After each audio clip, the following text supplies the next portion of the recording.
Hello मेरे प्यारे बच्चों, कैसे हैं आप सब। आशा करती हूँ आप सब बहुत अच्छे होंगे। सो बच्चों, आज आपकी हिंदी व्याकरण की क्लास 6 का चैप्टर नंबर 15 स्टार्ट करते हैं। हमारे चैप्टर का नाम है बच्चों ब्राह्म चिन्ह।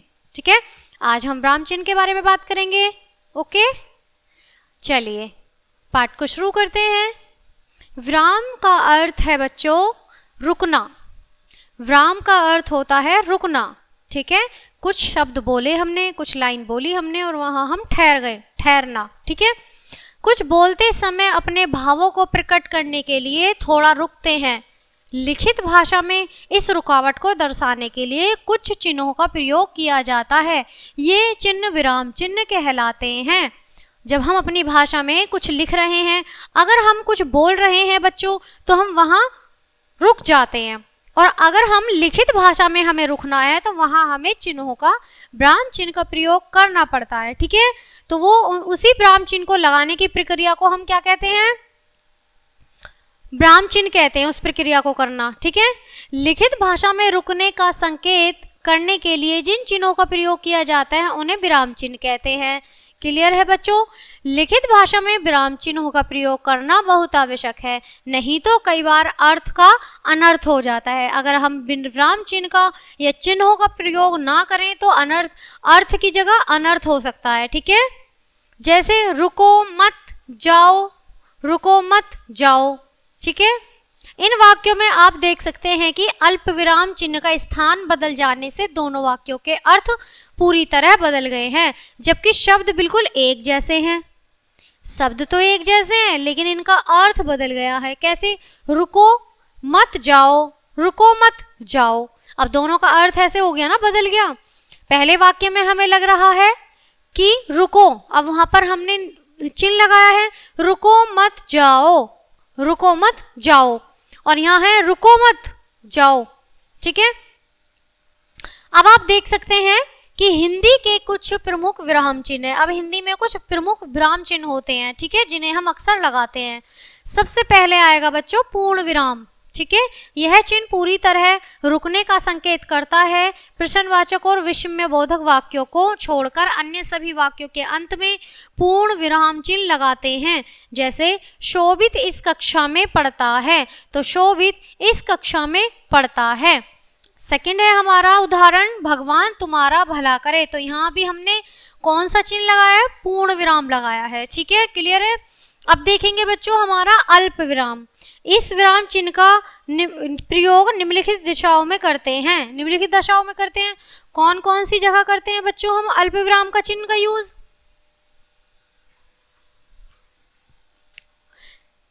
जब एक ही कोटि के बहुत से शब्द, पदबंध और वाक्य एक साथ आए तो उनके बीच में, जैसे उनके बीच में क्या लगता है? अल्प विराम लगता है। किस तरह से? आइए लगाते हैं। खाओ पियो और मौज करो। अब यहाँ पर लास्ट में हमारा पूर्ण विराम आ रहा है, लेकिन बीच में हमारा क्या आ रहा है? अल्प विराम आ रहा है। ठीक है, खाओ पियो मौज करो। ठीक है, वह घर आया तो हमने क्या लगाया? अल्प विराम लगा के थोड़ा आराम किया और चला गया। ठीक है, क्लियर है? अब यहाँ देखेंगे बच्चों हम समुच्चय बोधक से आरंभ होने वाले उपवाक्य को अलग करने के लिए, जैसे उदाहरण है बच्चों वह समझता तो है लेकिन मानता नहीं। वह समझता तो है लेकिन मानता नहीं। अगर तुम मेरी बात नहीं मानोगे तो तुम्हें सजा मिलेगी। तो यहाँ भी हम अल्प विराम का प्रयोग कर रहे हैं। ठीक है बच्चों, अल्प विराम का प्रयोग कर रहे हैं। अब यहाँ देखेंगे बच्चों हम दिनांक को सन से अलग करने के लिए, जैसे अब जैसे दिनांक है और उसे हम सन से अलग करेंगे तो यहाँ भी हम अपने अल्प विराम का यूज कर सकते हैं, प्रयोग कर सकते हैं। 15 अगस्त अल्प विराम 1947, अल्प विराम 26 जनवरी, अल्प विराम 1950। तो यहाँ हमने अल्प विराम का प्रयोग किया। इस वाक्य के आरंभ में आने वाले हाँ नहीं के बाद, जैसे हाँ, अब हाँ में हमने क्या करा? अल्प विराम लगाया। मैं आज कोलकाता जाऊंगा। ठीक है, नहीं, अब यहाँ हमने अल्प विराम लगाया। वह ऐसा नहीं कर सकता। क्लियर है बच्चों? बात करेंगे अब हम प्रश्नवाचक सूचक की। देखिए प्रश्न सूचक चिन्ह की। अब यह प्रश्न सूचक चिन्ह कौन से होते हैं? यह चिन्ह प्रश्नवाचक वाक्य के बाद लगाया जाता है, जैसे तुम क्या खा रहे हो। अब यहाँ प्रश्न है, यहाँ सवाल हो रहा है, प्रश्न हो रहा है तुम क्या खा रहे हो। तो हमारा प्रश्न जो वाचक है, जो प्रश्न सूचक है, वो हमारा इस तरह से होगा, वो लगा हुआ है हमारे वाक्य के अंत में। वे कहाँ से आए हैं, अब यहाँ भी हमारा प्रश्न सूचक चिन्ह लगा हुआ है। क्लियर है। अब बच्चों यहाँ पे बात करेंगे विस्मय बोधक चिन्ह की। ठीक है, इस चिन्ह का प्रयोग विस्मय, हर्ष, शोक, घृणा आदि भावों को प्रकट करने वाले शब्दों और वाक्यों के बाद में होता है, वाक्यों के बाद लगाया जाता है। जैसे वह क्या बात है, अब यहाँ पर हमने कौन सा विस्मय बोधक चिन्ह लगाया, ओहो ऐसा कैसे हो गया। ठीक है, यहाँ हमने भाव प्रकट करने की जगह पर हम अपने विस्मय बोधक चिन्ह लगाएंगे। क्लियर है बच्चों, आगे देखेंगे।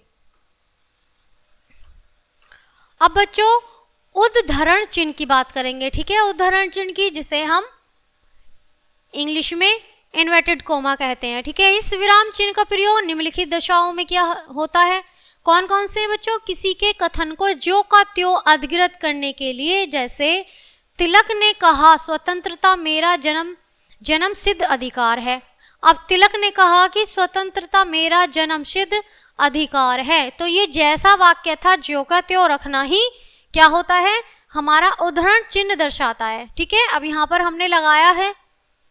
ठीक है, किसी पुस्तक, समाचार पत्र, कहानी, लेख आदि के नाम को इकहरे उद्धरण चिन्हों के लिए लगाते हैं। जैसे क्या तुमने प्रेमचंद का गोदान उपन्यास पढ़ा, तो बच्चों इसमें हम इकहरे उद्धरण चिन्ह के लिए लगाएंगे। ठीक है, ये हमारा डबल था, आप देख पा रहे हैं, और ये हमारा इकहरे। ठीक है, एक, और गोदान जो लगाया है हमने, जो उपन्यास के लिए लगाया है, वो हमने इकहरे उद्धरण का चिन्ह लगाया है। ठीक है, मेरी एक कविता सरिता में छिपी है, यहाँ भी आप क्या दिख रहे हैं, यहाँ भी इकहरा उद्धरण दिख रहा है। ठीक है, अब बच्चों बात करते हैं योजक चिन्ह की। इस विराम चिन्ह का प्रयोग द्वंद्व समास वाले शब्द, युग्म और पुनरुक्त शब्दों के बीच में होता है। जैसे माता पिता, जो एक दूसरे से योजक होते हैं, समुच्चय होते हैं। ठीक है, राजा रानी, चलते चलते, अच्छा बुरा। ठीक है, कहाँ सुनी, गिरते गिरते। अब ये जो उदाहरण है बच्चों, ये सारे हमारे योजक चिन्ह के हैं। क्लियर है, आगे देखेंगे निर्देश चिन्ह। यह योजक चिन्ह से बड़ा होता है। अब निर्देश चिन्ह और योजक चिन्ह एक जैसे हैं, आप देख रहे हैं थोड़े से सिमिलर हैं। ठीक है, लेकिन वो छोटा है और ये बड़ा है। ठीक है, पहचान ये है इनकी।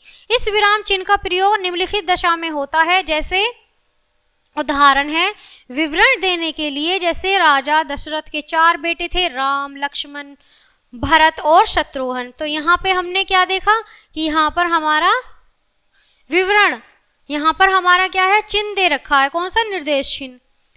अर्धगृत वाक्य में पहले जैसे उसने कहा, तो हमने कौन सा निर्देश चिन्ह लगाया, आज मैं तुम्हारी बात नहीं मानूंगा। ठीक है, अब यहाँ पर भी हमारे क्या लगे हुए हैं, चिन्हों का प्रयोग हो रहा है। क्लियर है। अब देखेंगे बच्चों हम लाघव चिन्ह। ठीक है, लाघव है हमारा संक्षेप, जिसे शून्य की तरह लगाया जाता है। ठीक है, इस विराम चिन्ह का प्रयोग शब्दों के संक्षिप्त रूप को लिखने के लिए किया जाता है। जैसे अब यहाँ पर हम डॉक्टर लिखते हैं, अब डॉक्टर को हम शॉर्ट फॉर्म में यानी कि छोटे शब्दों में कैसे लिखेंगे, डॉ करके 0 बना देंगे। ठीक है, डॉ करके इस चिन्ह को, लाघव चिन्ह को प्रयोग करेंगे। पंडित, तो पंडित को इस तरह से हम पंडित लिखेंगे। स्वर्गीय को ऐसे लिखेंगे हम, स्वर्गीय को सब करके लाघव चिन्ह लगा के। दिल्ली नगर निगम को हम दी लाघव चिन्ह, ने लाघव चिन्ह, नी लाघव चिन्ह। ठीक है, इस तरह से ये हमारे चिन्हों का प्रयोग होगा। आई होप आप चिन्ह के बारे में, जो हमारे विराम चिन्ह थे, कितने प्रकार के थे और किस तरह के थे, किस तरह हमें इन्हें यूज करना चाहिए, अच्छे से समझ आए होंगे। आशा करती हूँ आपने पूरी क्लास को अच्छे से समझा होगा। सो बच्चों ये क्लास यहीं खत्म होती है, मिलते हैं आपसे नेक्स्ट क्लास में नेक्स्ट वीडियो के साथ। तब तक के लिए bye bye and thanks for watching.